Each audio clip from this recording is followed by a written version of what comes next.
ಸವಾರಿ ನಡೆಯಲ್ಲ, ಜಂಬೂ ಸವಾರಿ ನಡೆದ್ರೆ ನಾವೇ ಇರಲ್ಲ.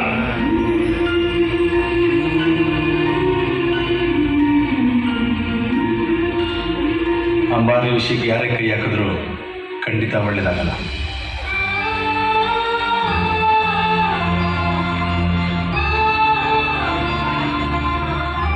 ಪಟ್ಟು ಕೂರ್ಸೋ ಕನಸು ತೋರಿಸಿ ಚಟ್ಟಕ್ಕೇರಿಸ್ತಾ ಇದೆಯಾ?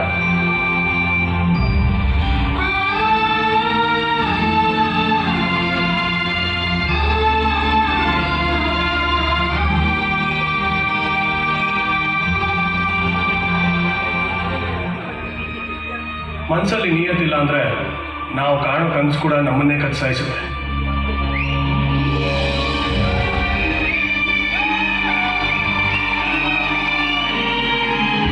ರಾಜ ಆಗಬೇಕು ಅಂತ ಆಸೆ ಇದ್ರೆ ರಾಜ್ಯರಿಗೆಲ್ಲ ತಾಕತ್ತಿದೆ.